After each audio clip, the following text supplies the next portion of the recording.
Savez-vous que Jésus n'avait pas seulement 12 disciples? D'accord. Je sais que ce n'est pas la déclaration la plus nouvelle de tout.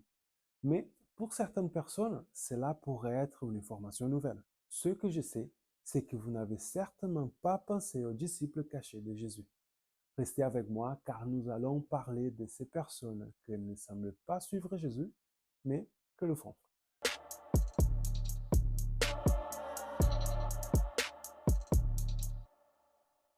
Les premiers points à aborder concernent les personnes qui sont des disciples.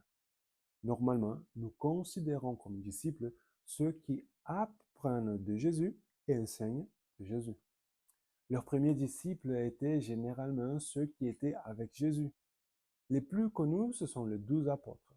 Mais nous avons aussi d'autres groupes de personnes qui servaient Jésus et y étaient aussi visibles que les premières 12. Nous parlons de ceux 70 que Jésus avait envoyés à prêcher.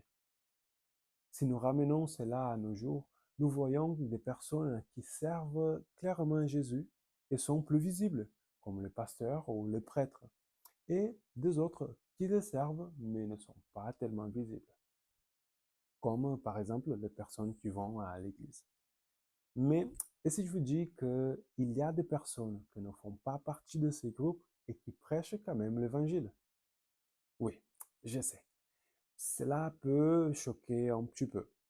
Normalement, nous pensons que les chrétiens sont seulement ceux qui vont à l'église. Mais déjà à l'époque de Jésus, il y avait des personnes qui n'étaient pas avec lui et qui étaient quand même considérées comme des serviteurs et des disciples. Voulez-vous voir des exemples? D'une part, il y a ceux qui servaient Jésus uniquement avec leurs ressources financières, comme les femmes mentionnées dans la Bible en Luc 8. D'autres sont ceux qui visitaient Jésus en secret et parfois, sous pression, devaient cacher leur foi. Par exemple, Nicodème en Jean 3 et 7. Il y avait aussi ceux qui connaissaient à Jésus à peine et parlaient déjà de lui avant même de se réunir avec des autres chrétiens, comme la femme samaritaine que Jésus avait rencontrée dans le puits en Jean 8. Et puis, il y a un autre type de chrétiens très intéressant, ceux qui veulent suivre Jésus mais ne peuvent pas, et tout ce qu'ils ont à offrir est leur témoignage. Cela ne le rend pas moins important. Nous voyons par exemple l'homme démoniaque de Gadara qui, en parlant de ce que le Seigneur avait fait dans sa vie, prêchait dans 10 villes. Enfin, il y a ceux qui occupent des positions importantes et qui, à première vue, ne semblent pas être des chrétiens, mais qui, quand c'est nécessaire, le démontrent, comme Joseph d'Arimathie, que nous ne connaissons pas avant qu'il n'apparaisse pour amener Jésus au tombeau.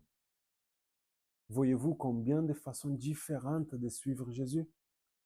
Si être disciple implique nécessairement de se réunir avec des autres, ce n'est pas exactement ce que la Bible montre. Si quand Jésus était présent, il était possible d'être disciple en secret, seul ou seulement avec les ressources matérielles, alors combien plus maintenant qu'il n'est pas physiquement présent? Alors, pensez qu'il y a des chrétiens dans les églises et des chrétiens en dehors des églises. Cependant, une chose doit être dite. Ce n'est pas la situation finale que le Seigneur Jésus souhaite. Jésus disait clair en Jean qu'il y avait d'autres brebis qui n'étaient pas de ce troupeau, mais qui seraient rassemblées et deviendraient alors un seul troupeau.